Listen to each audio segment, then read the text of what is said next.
topic today in our series of webinars around health and wellbeing is supporting with suicide and self-harm, taking a relational approach, and the title of today's presentation is Conversations That Matter. Let's move into the next slide. My name is Pete Johnson, as I said at the beginning. We are joined, and I'm really pleased that we're joined by Dr. Kiran Sidhu, who is our clinical psychologist for Platform Wellbeing, who works with us and also works within public health settings as well. And then I'm really delighted that Tia Smith has joined us to talk about her own lived experience. And I'm honoured that she has agreed to join us in the conversation. It's no mean feat to be willing to share the experience. So thank you, Tia, for that. For those of you that don't know Platform Wellbeing, Platform Wellbeing are part of the wider charity called Platform, who've been operating in Wales over the last 30 years, working alongside communities around mental health, but also around about community and around about the improvement of our mental health by being together and by holding each other's distress. And so Platform Wellbeing was born just over a year ago to take that approach of our work in communities to working with organisations. So we run things like this, the webinars, we run training with organisations, and we offer a talking therapy service, both face-to-face and online. And we work with schools as well, and offer supervision for organisations to hold a different type of conversation that complements talking therapies. So that's kind of us. So what I will do now, and I'm going to be the person controlling the slides for technical ease. I'm going to hand over now to Kiran, if I may, who will begin the formal kind of presentation. Over to you, Kiran. All right, thanks. So good morning, everyone. My name's Kiran and I'm a clinical psychologist. When I was thinking about this webinar, I actually felt really anxious because this is such a massive area that touches us all hugely in some shape or form. We all have either self-harmed or know someone who is self-harmed, and suicide is far too high. It's an awful mental health crisis globally. And as a qualified psychologist, it still makes me anxious sometimes. It's a really hard area to think about and talk about with people. And when I first started my career, I worked with a young person who was self-harming quite a lot. And I found that really overwhelming and stressful. So I just want to start out today by saying to everybody, I don't know where you're coming from, and I don't know what position you're in, and obviously a webinar makes that harder, so please feel free to write in the chat throughout the webinar so I know where you're coming from, but just to say that it's a really hard topic, and it can be particularly difficult to ask questions when you are a professional and you feel that you should know these things, but yet you can feel overwhelmed with the distress that someone's bringing, and I just want to normalise that. So in today's webinar, I'm joined by the lovely Tia Smith. Tia and I met in 2020, just before the pandemic. And at the time, Tia was in her GCSE year at school and was experiencing a lot of distress. We worked together for 18 months, and you will hear her story, and her story is one of hope and true inspiration. So the structure of today's webinar is going to really include a discussion around definitions around self-harm and suicide, but also we'll be looking at prevalence rates and the causes and risk factors. And then we'll be going on to understand why people may self-harm or have suicidal thoughts. We'll be looking at the importance of relationships and how to respond and talk to someone who might be experiencing self-harm or suicidal ideation. And then we'll go on to Tia's story and we'll have a bit of a conversation. Tia and I will have a bit of a conversation, and then we'll move on to a bit of a Q&A at the end. Okay, thanks, Pete. So we're going to start off with some definitions of, so the first definition we have is the self-harm definition around, and this comes from NICE guidance.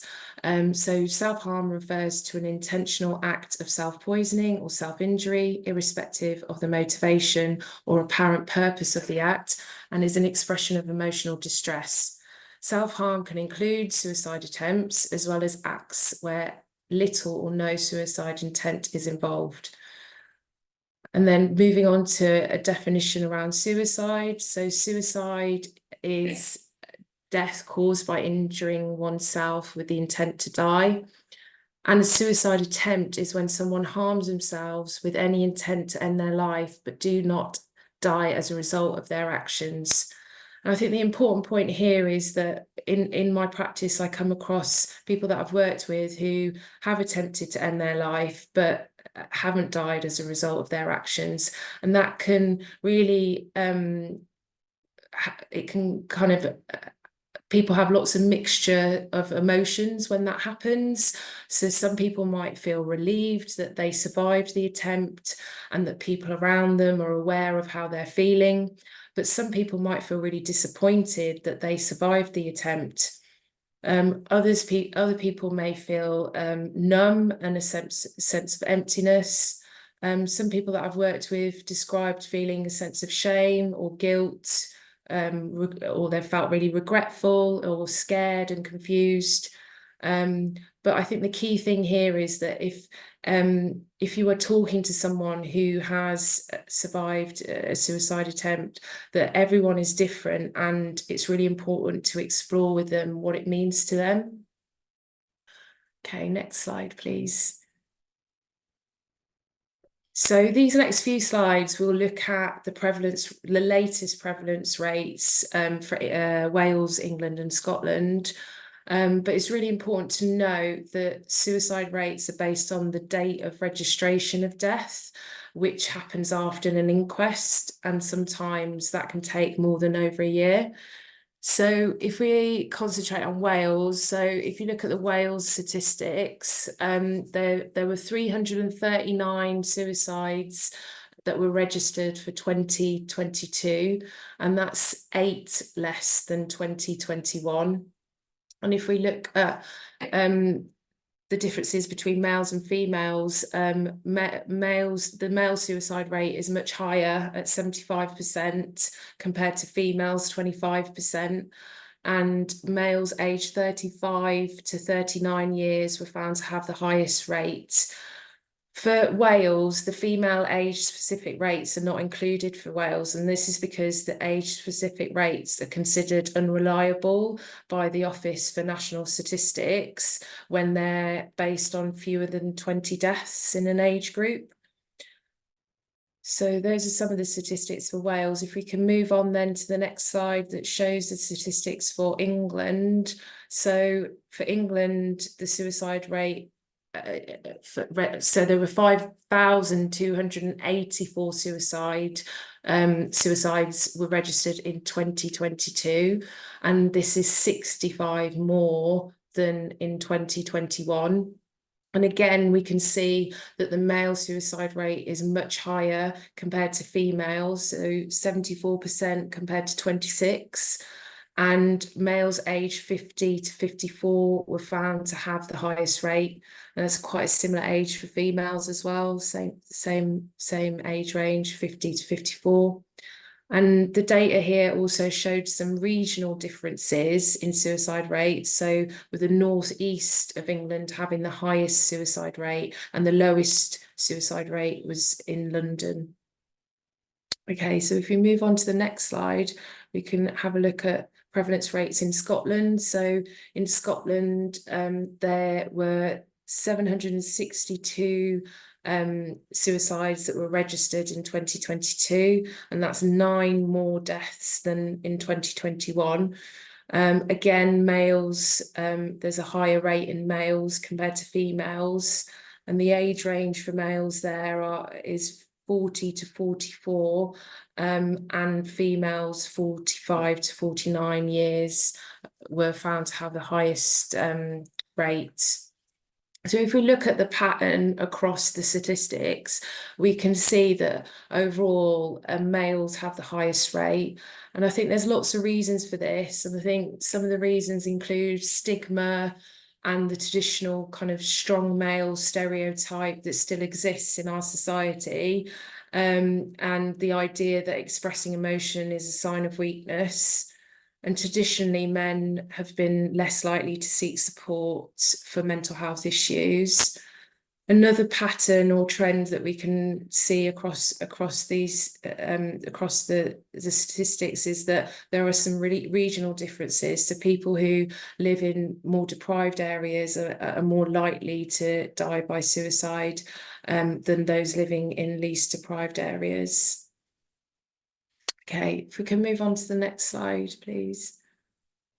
So when we're looking at prevalence rates for self-harm, it's really important to note that they're quite unreliable, actually, because it's a problem that is sometimes hidden.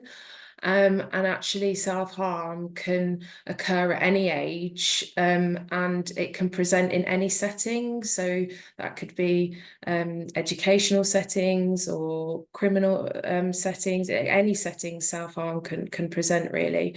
So, but self-harm is much more common among young people than other age groups, and particularly young women. So women aged between 16 and 24 have self-harmed at some point. And in a recent BBC Radio 4 programme, they did some data analysis and found that the rate of self-harm among young people in the UK has doubled over the last 6 years.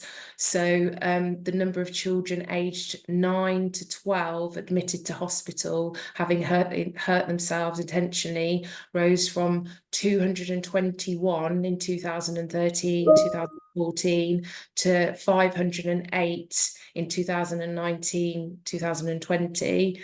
And I think that's because the COVID and the pandemic had a huge impact on young people's mental health. There was lots of fears about the virus. Obviously, lots of people were socially isolated. Young people had that loss of routine, and had lots of different kind of traumatic experiences and bereavements. But I think here the key thing is that it's important to recognise that self-harm can occur at a really young age. And there's lots of work that the Samaritans are doing. So if you go to the Samaritans website, they've got lots of kind of guidance about supporting educational settings. So although self-harm is a serious sign of emotional distress, whilst most people who self-harm don't go on to take their own life, there is a kind of longer term, self-harm can be associated with developing thoughts around suicide. So it can be a predictor of future suicide risk. So there's not much evidence on the link between self-harm and suicide. And there's lots of work that's being done with the Samaritans at the moment that is looking to address the evidence gaps with their kind of research program, looking at those kind of links between self-harm and suicide. Okay, thanks, Pete. If you can move on to the next slide. Okay, so these are some of the words that we might use to describe self-harm or self-injury, behaviours that challenge, risky behaviours, suicidal. And I suppose the key thing here is that, these words are found quite often among healthcare settings, social care settings, educational settings. But I think it's really important to think about the language that we use and how language can be really powerful. And some of these words can be very shaming for people, and words, as we know, can sometimes really stick with people, and it's really helpful if we can think about maybe reframing some of these words. And what we often talk about are behaviours of distress. Sorry, if you could go on to the next slide, Pete. So behaviours of distress, where it feels less kind of blaming. So where the other words, it really feels like the problem is located within the person. If we reframe it to behaviours of distress, it's kind of really thinking about the problem is the problem and the person is the person. So it's really kind of trying to reframe those words that we use when we're talking to people, that can have a powerful impact. Okay, so the next slide, sorry, Pete. So what are the behaviours we're referring to? So we're thinking about things like cutting, burns, stabbing, headbanging, swallowing objects, tying ligatures and hanging. Things like self-poisoning, so drinking substances such as bleach or cleaning products, overdosing on medications, and they can be over-the-counter medications or illicit drugs, and jumping from heights or in front of vehicles. So those are some of the behaviours that we're referring to when we might be supporting people that are experiencing self-harm or suicidal ideation. Next slide, please, Pete. So what are some of the causes and risk factors when we're thinking about self-harm and suicidal ideation? So some of the causes can include things like trauma. So someone can be a victim of abuse or a victim of bullying.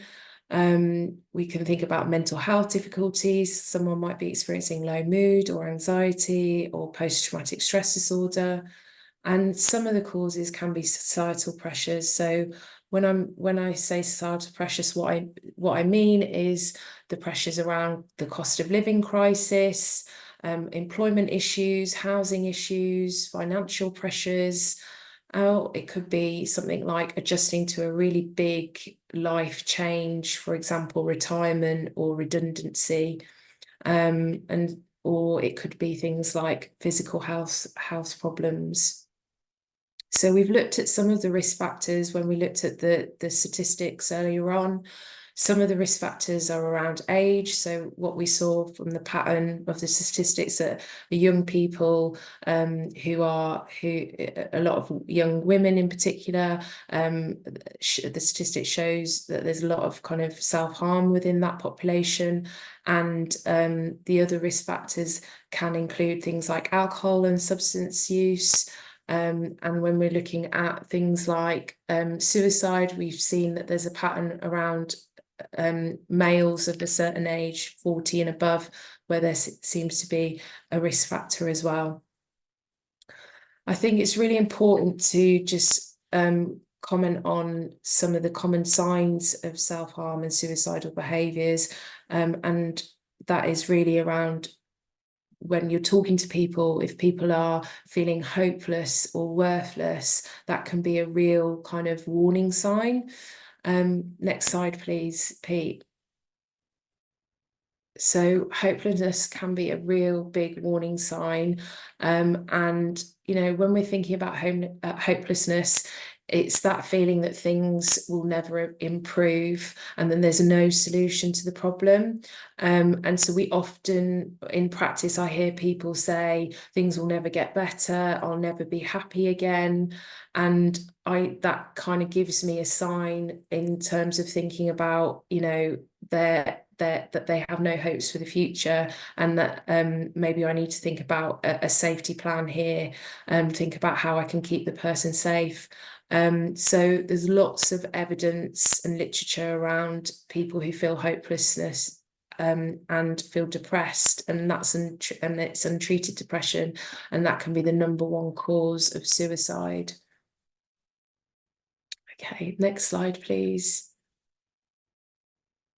So why do people start self-harming? I think it's important to say that there are no fixed rules. So some people that might have experienced really difficult situations may not self-harm, whilst other people can be triggered by shame or rejection, and that the trigger that leads an individual to self-harm can be different for each person. And I think the best way to understand self-harm is understanding it as a coping strategy, as a survival strategy that helps the individual manage their really big emotions. Next slide, please, Pete. So when we're thinking about self-harm or suicidal ideation, it's really important to think about looking at the relationship the person has with self-harm. So, i.e., what's the function or the need that it's meeting? And here we've got some bullet points around some of the functions or the purpose behind the distress. And there's lots of evidence and literature around the neurobiology around self-harm and how that is linked to the nervous system and the nervous system overwhelm. So if someone experiences nervous system overwhelm, they have lots of kind of physiological sensations, and when they cut, it helps them feel a release, and it's almost kind of like that emotional and physical pain is linked, and they get that kind of release from the self-harm. Another kind of functional purpose behind self-harm can be that someone is trying to escape from their feelings of low mood or pain or shame. And sometimes it's too hard to express things in words, so they express it through self-harm. And sometimes it's around maintaining those core negative beliefs around I'm stupid, I'm unlovable, I'm worthless, etc. Another way for young people to feel control of the experiences that they might be having of feeling powerless or unsafe is by using behaviours of distress to access feelings of feeling kind of powerful and in control and feeling safe. But ultimately, self-harm can also be a way of masking that kind of internal distress and internal world. Okay, next slide, please. So I find this a really helpful model and a good example to understand behaviours of distress and understand what's going on for that person. So in this graphic, it shows that what happens in our bodies when we experience nervous system overwhelm. So we all have this system, and this is how our nervous system is largely organised. So we all have the ability to be socially engaged in that green part at the bottom. And so what that means is that we're able to feel connected, to feel safe, to have compassion, and to be open and experience joy and be present.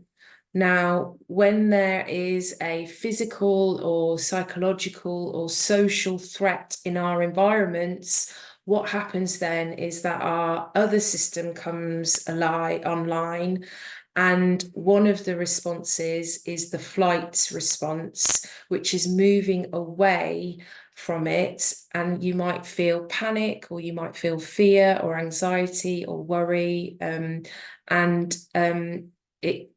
That's kind of our flight response. But another response is that it can make us move towards something. So that can be our fight response. And then that can mean that we may present with rage or anger, irritation or frustration. So both fight or flight is a phase of a can-do phase. So we can do something. But if the things in our environment are too much or all at once, or they've been happening for a really long time, we can enter what we call a can't do state, and that's a different system that comes online, and sometimes we talk about it as a freeze response. And that's when our body feels unable to do anything. So it's preparing to shut down. We may feel depressed. We may feel hopeless, full of shame. We may disassociate. So disassociate means we have a disconnect from our bodies and from our minds. And what lots of people who self-harm talk about feeling numb and needing to self-harm to feel something, and that's because they're in that freeze response.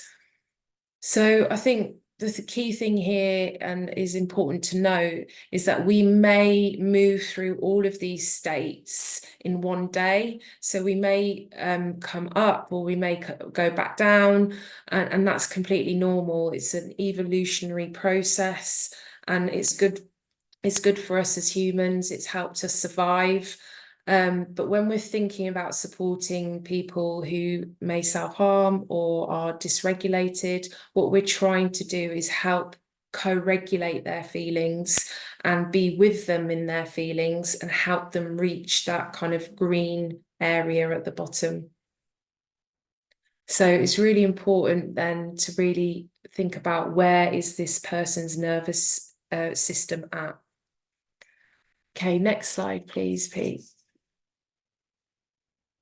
Okay, so when we're thinking about supporting people who experience self-harm or suicidal ideation, lots of the literature points to how important it is to have a safe relationship with someone who you can trust, someone who is non-judgmental and compassionate, someone who can hold space for your feelings. And what I mean by holding space or being with in feelings is that idea of that person feeling that their feelings are being validated, their feelings are being accepted.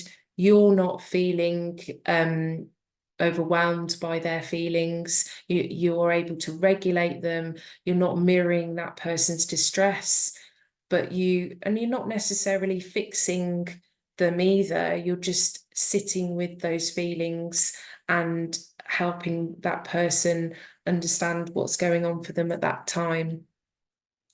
Next slide, please, Pete. So when we think about relationships and we're thinking about that fight or flight or freeze mode, you can only come out of that fight or flight or freeze mode in relationships, and you know, you need that kind of trust and warm empathic relationship to help you to help your defenses come down, and for you to be able to feel your authentic self and be able to share what's going on for you. So it's really about, how can we be with someone when they're feeling really overwhelmed, and that is really about kind of being with someone. And we've got a lovely clip to show you now by Brené Brown that really kind of explains this in a bit more detail. So I'm just going to have a look at the clip for a minute.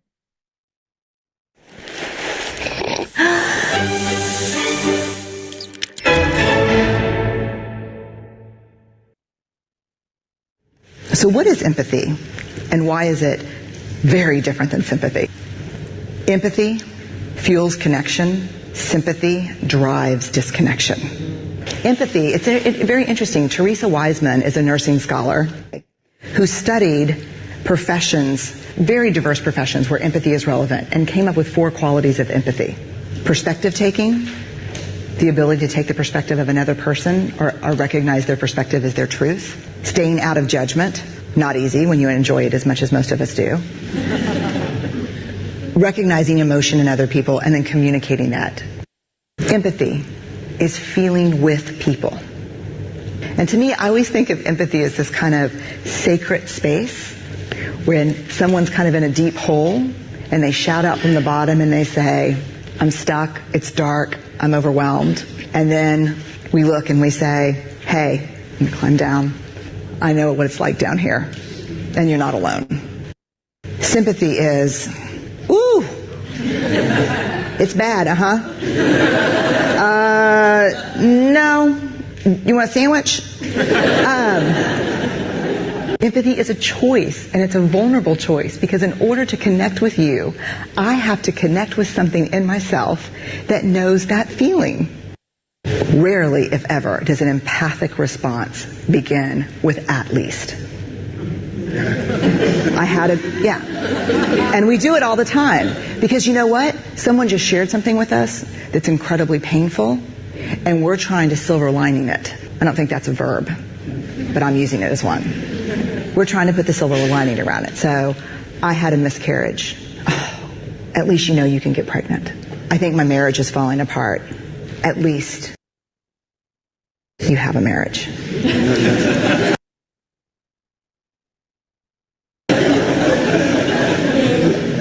John's getting kicked out of school. At least Sarah is an A student. But one of the things we do sometimes in the face of very difficult conversations is we try to make things better. If I share something with you that's very difficult, I'd rather you say, "I don't even know what to say right now, I'm just so glad you told me." Because the truth is, rarely can a response make something better. What makes something better is connection.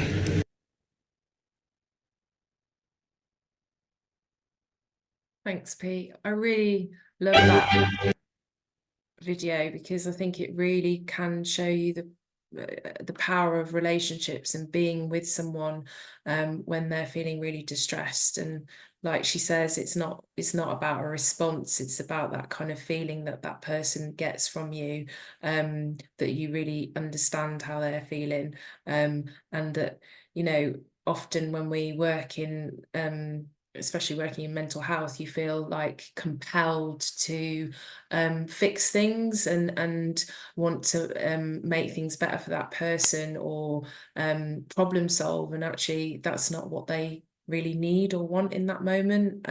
What they really need and want is for you to really understand them and their emotions. So we're just going to move on to this part of the webinar around if you are working with someone, or you might not be working with someone, you might just come across someone in the workplace that you might know who's experiencing lots of distress, and how you might respond to them. And, you know, these are just some of the basics, they're just ideas. So let me know what you think. But really, obviously, I think the key one is around not being judgmental and don't shame their actions. So some people might, some parents that I've worked with who have felt really distressed about their child self-harming, sometimes unhelpfully can say things like, "You've got to stop self-harming, you've just got to stop it." And as we know, that's just really loses the connection and increases shame.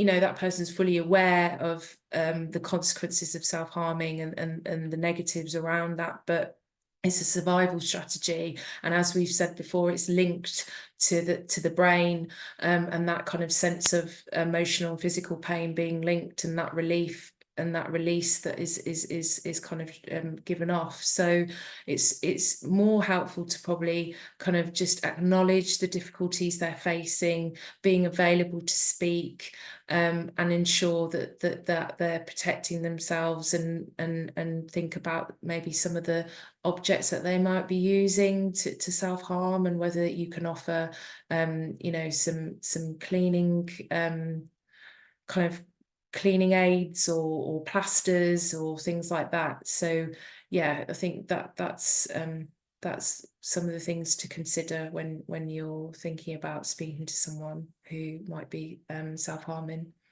These are more specific questions that we use to ask when we talk about kind of self-harming. So how do you cope with your difficult feelings? Some people who have similar difficulties to you may use self-harm as a way of dealing with what's going on. Is that something that you do? What do you use? How frequent? How did you feel before and after? What did you do after? Did you care for the wound? Ways to respond. Did you tell anyone? And like we said, offer a first aid kit with plasters and bandages and wipes. And I know Tia will touch on that in her story as well. But also the key thing is normalizing the use of the strategy, that self-harm is a survival strategy, but it might not be helping them in the long term. So some of the short-term alternatives to self-harm can be things like distraction, so chatting to someone, listening to music, drawing, singing, writing, dancing. All of those things, especially music and singing and dancing, are related to emotional regulation, because it's that movement that helps us maybe move into that green zone that we were talking about earlier. Splashing cold water on your face, rubbing an ice cube against your skin, having a hot bath, cold showers. So anything that's linked to the senses there might help us come out of that kind of dysregulated state.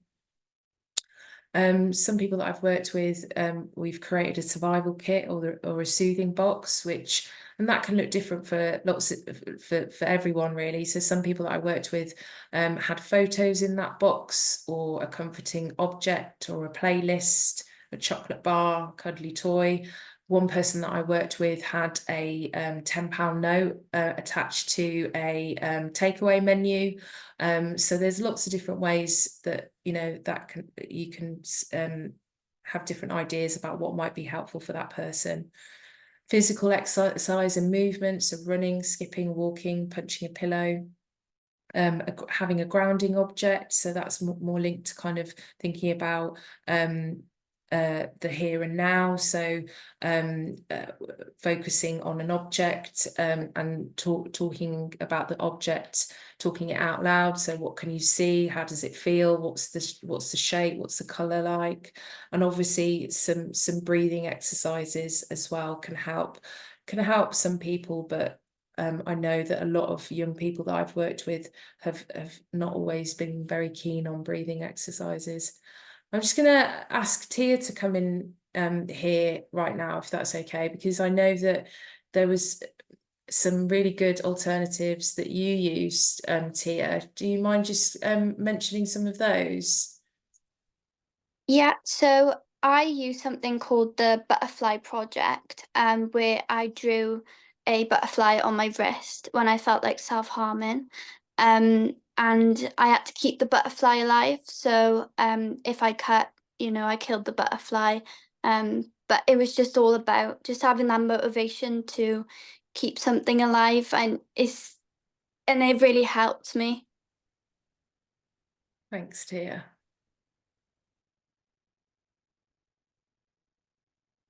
Yeah, so that, I think the key thing is that it's just about trial and error, really. It's going to look different for everyone, so it's just trying different things out and what works for people.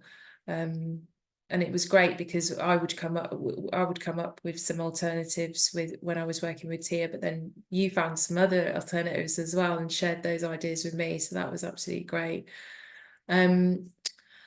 Okay, so when we're thinking about longer term solutions, obviously it'd be really helpful to maybe identify triggers that increase the likelihood of self-harm or suicidal thoughts. And those triggers can be really different for different people. It could be places, it could be people, it could be certain times of the year, certain smells. So it's really trying to dig deeper and try and look at what those triggers might be. Trying to explore other means of expressing or communicating distress, and maybe then also looking at the pros and cons to stopping or continuing self-harm. Can we reduce the frequency? Can we delay it? Can we do it safer? I know that in my work as well, what's really helped is to do a timeline. So to try and think about, let's understand when it first appeared, and then that can really help with identifying triggers and looking at things that contribute to that distress.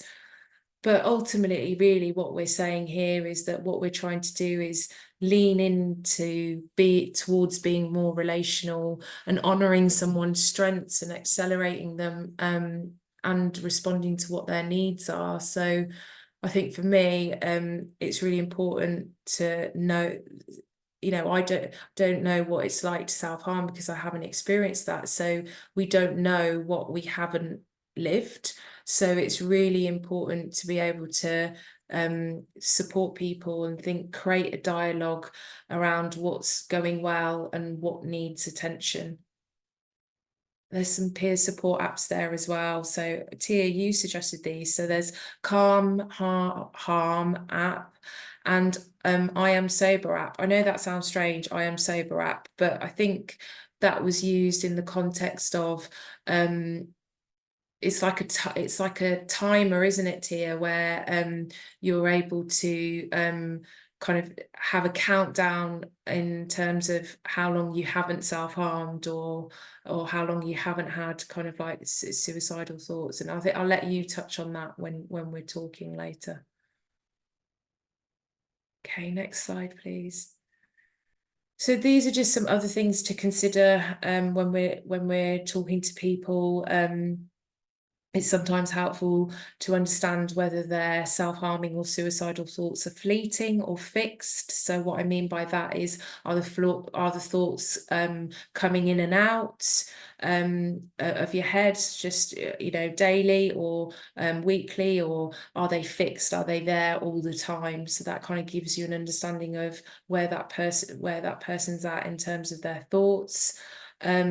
How serious do you think the risk is? Does the person have a specific plan? Do they have means? How, what's their intent? And thinking about how immediate is the risk? How immediate is the risk? So that will give you an indication in whether you need to contact emergency services, or whether that you can kind of sit with that and try and think about a safety plan. And what that safety plan looks like to best reduce the risk. Okay, so the next slide really is just before we kind of go on to have a conversation with Tia. I think I just want to really highlight that there's been some new nice guidance, a draft guidance on both self-harm and suicide.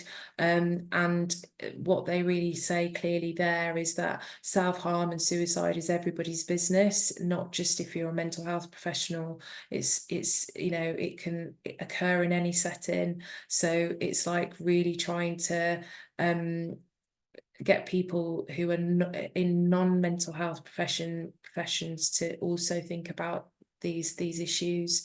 And the new guidance on suicide around reducing access to methods. So in there, clearly, it's got a strategy around providing safer cells in custodial settings and in the community, for example, to restrict access to painkillers. So if you go to the local shop or supermarket, you can only buy a certain amount of painkillers. Also reducing the opportunity for suicide in locations where suicide is more likely, so erecting physical barriers and providing information about how and where people can get help when they feel unable to cope.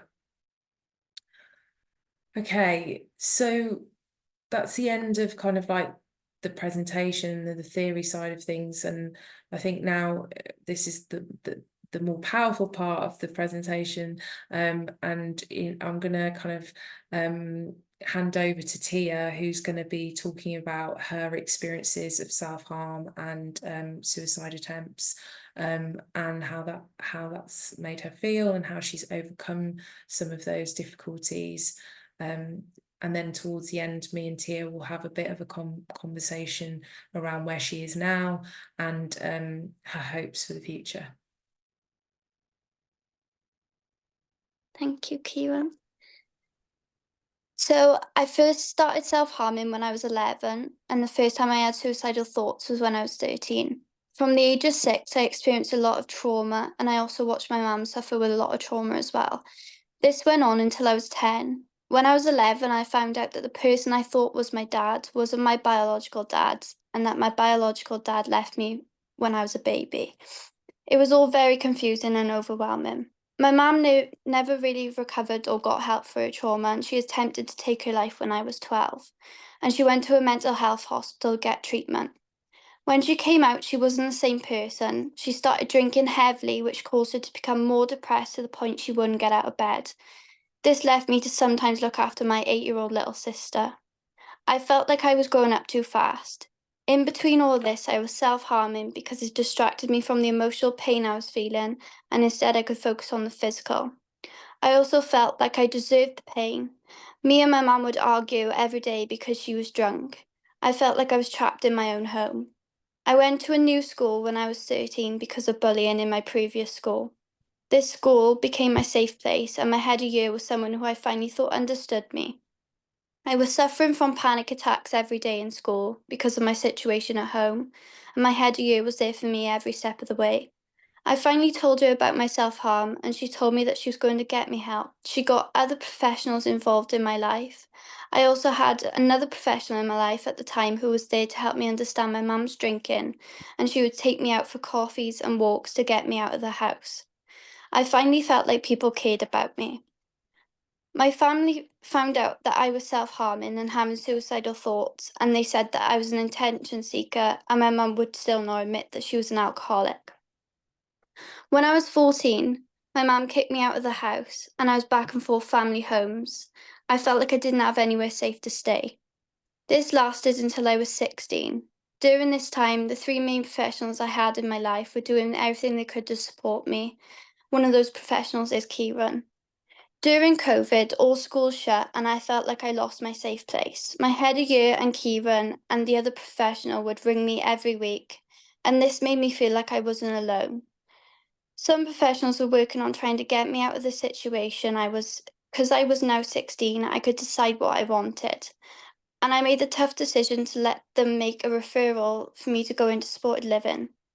Even though I had all these professionals in my life, I still felt like I was stuck and that my family didn't care about me, and I saw no future for myself.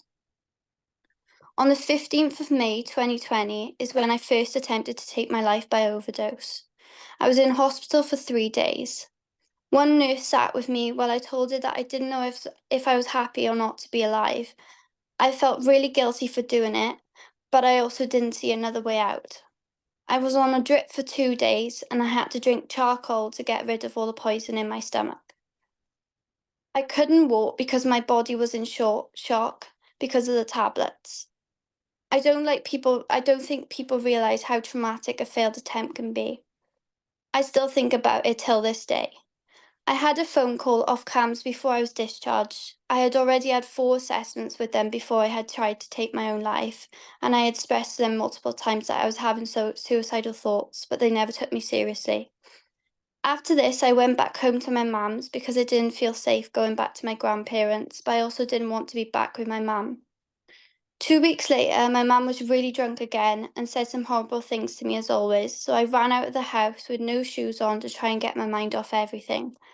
But all I could think about was how much I didn't want to be alive.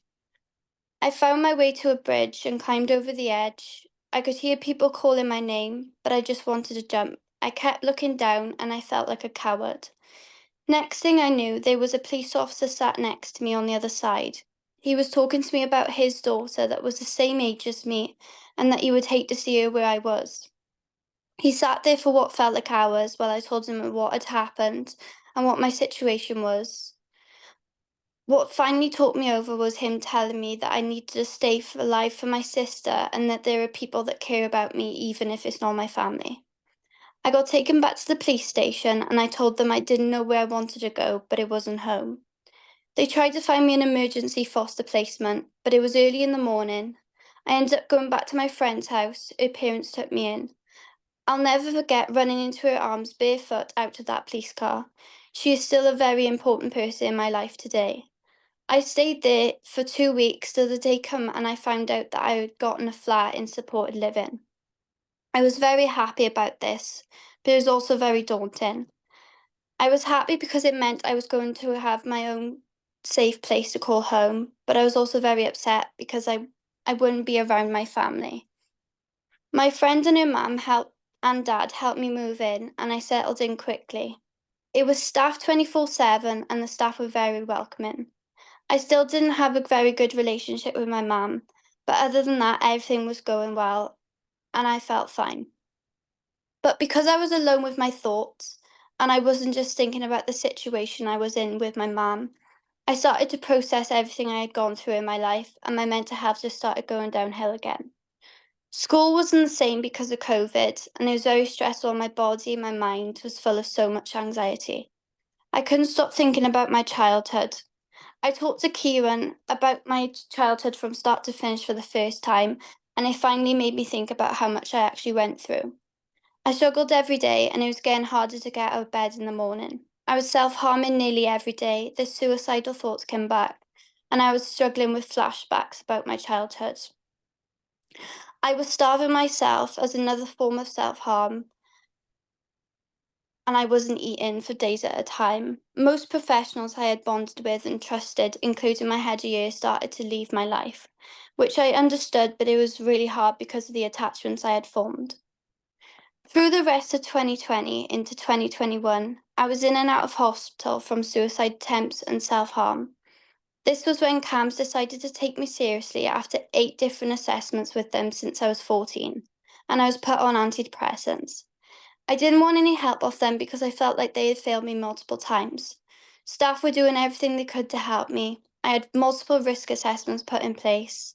One incident I had after this was when I tried to take another overdose. I locked myself in the bathroom and broke into my locked medicine cabinet and started taking my antidepressants in handfuls.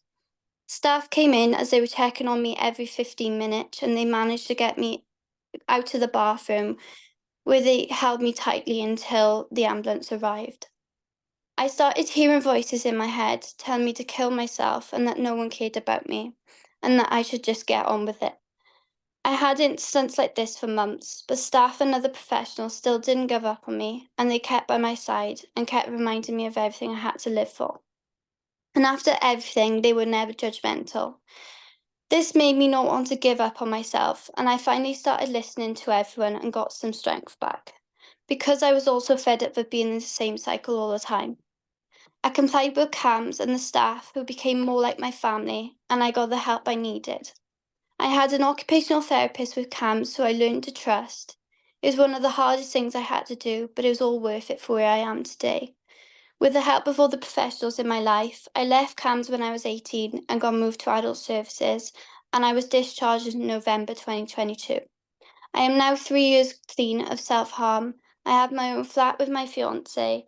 I work in childcare while studying a childhood and youth degree. Me and my mum still don't have the best relationship, but I've accepted that I can't change it and that I need to focus on myself and my future. Oh, thank you so much, Tia. Such a powerful story, and so courageous talking about it, and even talking about it, hearing you talk about it, makes me go back to thinking about that time, and how difficult it was. But it's so I'm just so happy to see that you're in such a different place now, and you're just doing absolutely amazing, and you've just done so well. Okay, before we kind of go on to thinking about some questions, I just wanted to ask you, Tia, from your story, there was lots of relationships, because we were talking about the key thing about supporting someone who's experiencing self-harm or suicidal thoughts is around the relationships they have around them. And can you say a little bit about what was really helpful and what was really unhelpful in terms of the relationships around you? So what was really helpful was the phone calls during COVID. I think they really helped because it made me feel less alone.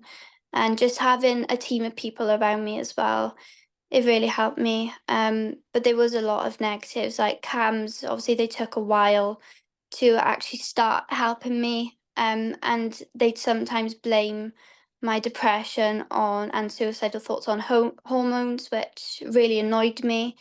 And I also had one nurse when I was in hospital who took an IV out of my arm, and I kind of flinched, and she said to me, "You can do that to yourself, but you can't handle a little needle." So that wasn't very helpful at all. Um, But it was just the people being there for me and being non-judgmental and just not giving up on me. Because one thing I thought, like, I was a burden to everyone and that I was just bothering everyone all the time, but just having them come back and carry on talking to me and carrying on trying to help me, it really gave me hope. Yeah. Mm. Yeah. Yeah.